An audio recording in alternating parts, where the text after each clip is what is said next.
First things first, you're going to want to make sure you have run speed boots on for this run. Obviously, make fun of me for having Season 2 instead of Season 3 boots, but that's just me because I'm lazy. Um, Once you load in, just pop sprint immediately. This helps so you get past this very first patrol you'll see up here on the group on the left. You can also just distract him if you don't have sprint up to make sure he stays in place. It just prevents so you don't have to stealth. If you're a silly spec like I am, go ahead and shadow step right here against the first mob. The dog won't see you depending on his location, although the dog can be in a number of spots, so you might have to go to the left of the group, you might have to go to the right, but you'll always be able to make it around without having to fight them. Heading up the ramp, the guard up here won't be anywhere near his box because he's been too quick, too good. So go ahead and pop it open for the key. If you didn't sprint at the beginning, the guard coming up on the left, as you'll see, will be, or I'm sorry, the just random patrol coming up on the left will be a little closer, but you can always just distract him and he won't aggro you too far. You shouldn't have to stealth for any of this part. Go ahead and run up and unlock the door. The group on the right isn't too much of a threat, so long as you don't go all the way over there against them. There's an eyeball in this hallway, but depending on your timing up to this point, it's never too much of a problem. It can bug you on the way back if you're sloppy like I will be here as an example, but go ahead and just stealth before passing this group. You cannot walk by it on the right. It will aggro you. The trolls, or the ogres, still have a surprisingly large radius with which to see you in here when you're on stealth, which is unfortunate. If you've made it fast enough, you can actually distract the eyeball before it comes back through the doorway and unstealth by it. It sees you farther in stealth than it does when you're unstealthed, just because of the way the stealth detection mechanics work. It did spot me here, but if you're ever detected by an eyeball, just keep running. The Voidwalkers that come out don't automatically aggro you, so it's not a big deal at all.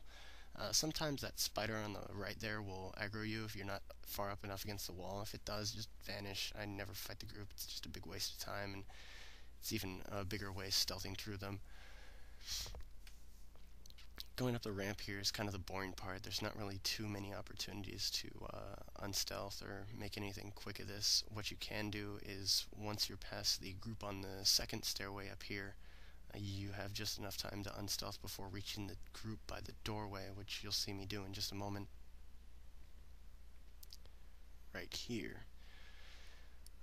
If you've got a speed talent of any kind, though, you'll reach up there before your stealth is back on cooldown, but just sit tight for just a quick second. The thing here is you don't actually have to fight this group if you sap one on the side and then line of sight the other through the door like this to pick the lock. It saves you quite a bit of time and make sure that we're sticking to the contract that we don't want to fight anything in here except the king, because we're lazy rogues and too much fighting is clearly not in our contract. This group, no matter what, you'll have to stealth by as well. There's not enough room to run by them on either side. Depending on your spec and how you've gotten up here, the dogs will be in a different spot, but as long as you've been reasonable, they'll never be up by the king just yet. If you see where I distract them here, their next step is actually to go in the center of the second dog group and then to the left before going all the way up. So, like I said, as long as you've been reasonable, you won't have to fight them or wait for them to circle all the way around his platform, which is extremely annoying if you do take that long. The king himself can be kind of random, and granted, I have enough gear to make this look simpler than he can be sometimes. Standard policy is to ignore the shaman and just kill the king ASAP, because usually the shaman is stupid enough that he doesn't spam heal him. If he does, however, it can be a long, drawn-out fight. The only things you have to watch out for is if you're going to pop a potion of any kind, make sure that the king hasn't put Mortal Strike on you when you drink it. Otherwise, it'll just be a complete waste. As you'll see, he's got Mortal Strike on me right here. And secondly, is to save your evasion for after he war stomps, because you don't want to pop evasion right as you're getting stunned, because he'll just go ahead and hit you through it anyways during that portion of time. And if you don't have the HP pool or just the stats to last through that long of a fight, that's going to be a big hurt on you.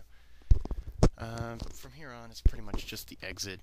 I made the mistake of forgetting to empty my inventory while I was recording this, so I take an extra moment here. The only real things to note on exit are you can go ahead and pop sprint right here from the top just to get down a little faster. Go ahead and jump off right over the ledge at this first hallway up here, and you won't die. You won't become anywhere near dying from falling damage. You'll take maybe 2,000 damage max if you hit the ramp wrong. Uh, Gets you about guaranteed 4 large brilliants per run. If you get the bow or the mace from the green items, those will disenchant into greater eternals, which sell great. Otherwise, you get a few illusion dust per run. You also have the chance of getting class books and things like the Ace of Warlords, which are always great in these.